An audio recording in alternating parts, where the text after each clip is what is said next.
Di sidang eksepsi Hasto, banyak para pendukungnya datang menghadiri dengan berpakaian rompi orange dan bertuliskan tahanan politik. Apa sebenarnya tahanan politik? Ya tentu di sana ada unsur-unsur politik, bukan unsur karena perbuatan secara kriminal atau kejahatan.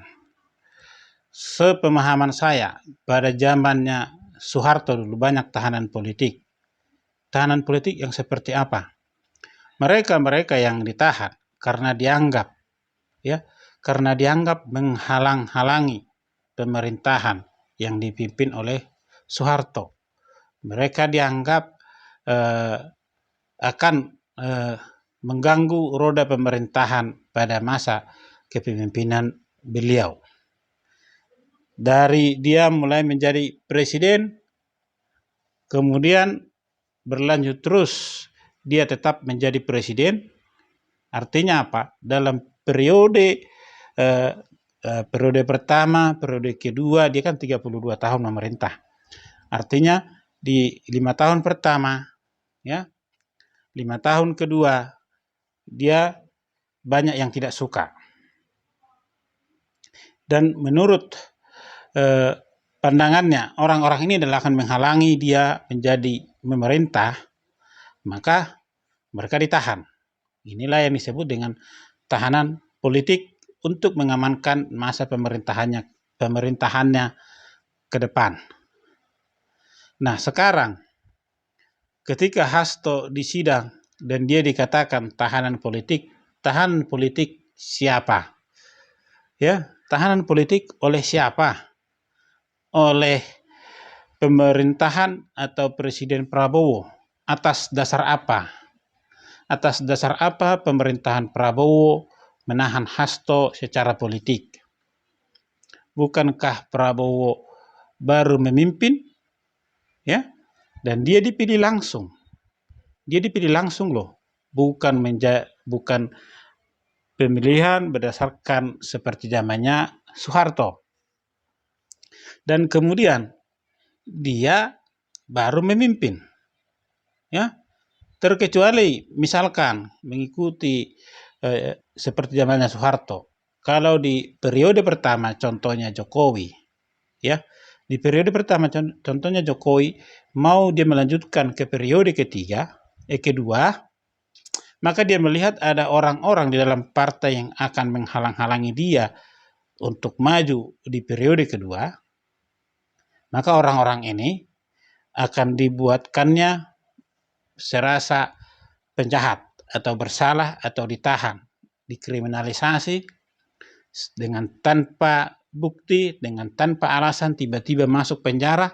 Nah, inilah yang namanya tahanan politik. Ya, ini yang namanya tahanan politik karena orang-orang itu mengganggu sistem pemerintahan yang ada dan yang akan berjalan oleh orang yang mau meneruskan pemerintahannya. Ya. Tetapi sekarang pemerintahan yang baru sudah terpilih dan sudah selesai dan sudah dilantik. Terus Hasto tahanan politik siapa? Hasto tahanan politik Prabowo. Atas dasar apa Prabowo menahan Hasto secara politik?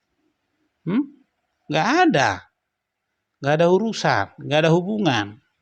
Ya, jadi tahanan politik ini sengaja dibuat ya bagi mereka, bagi warga, bagi rakyat yang tidak paham akan hal ini, menjadi pemacu mereka untuk mendukung Hasto. Jadi melihat bahwa pemerintahan itu sudah tidak benar, menahan orang dengan dasar-dasar yang tidak pas, dengan bukti-bukti yang tidak cukup. Ya, jadi dibikinlah kasus Hasto ini menjadi kasus tahanan politik dalam arti politisasi. Nah, kemudian ya kita telah lagi tahanan politik, ya. Dia ditahan kalau dia menjadi tahanan politik.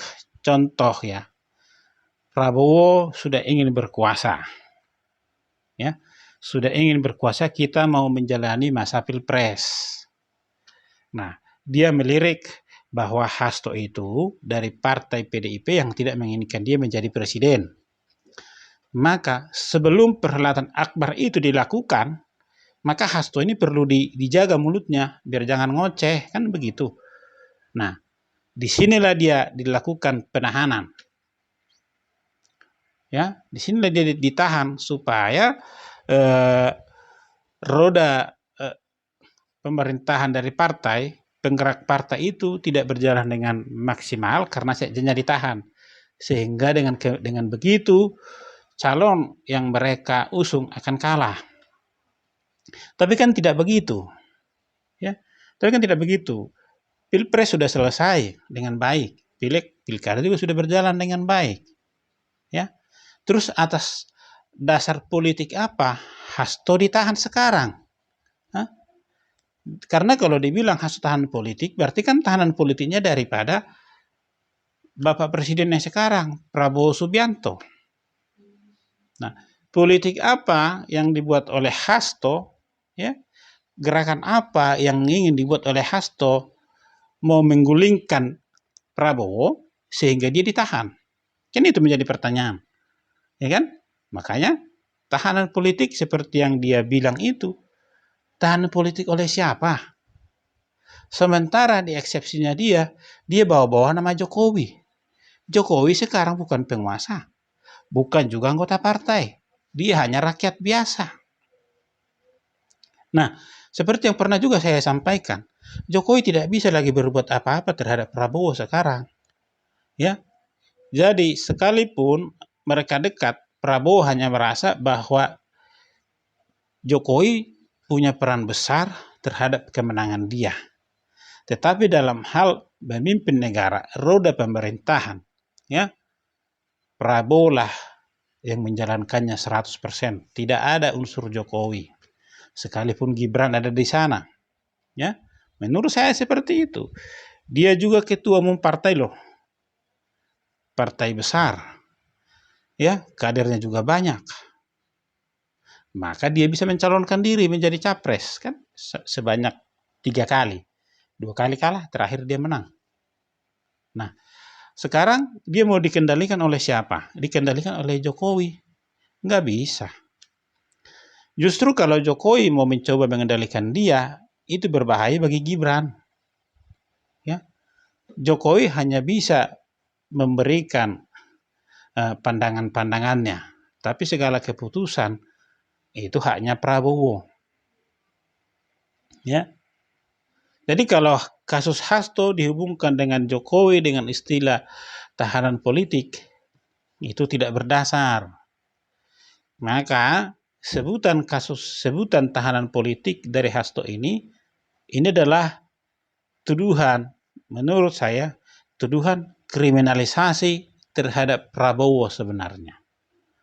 Dengan mengatakan Hasto tahanan politik, berarti dia telah mengkriminalisasi Prabowo, bahwa Prabowo telah menjadikan dia tahanan politik.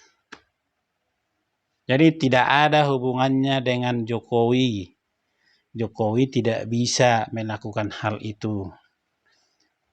Maka itu narasi atau tulisan tahanan politik di jaket itu mereka menurut saya itu hanyalah propaganda untuk menggerakkan para kader-kadernya yang tidak paham arti tahanan politik. Ya. Maka sebaiknya Presiden Prabowo menurut saya tetap mengontrol bagaimana sidang Hasto, sebagaimana Presiden Prabowo juga melihat saat jatuhnya vonis terhadap korupsi timah itu, yang pada akhirnya dari 5 tahun dijatuhin kalau tidak salah menjadi 20 tahun. Maka kasus Hasto ini perlu diperhatikan oleh Bapak Presiden Prabowo supaya berjalan dengan sebagaimana mestinya, tidak ada unsur politik. Karena tidak berdasar.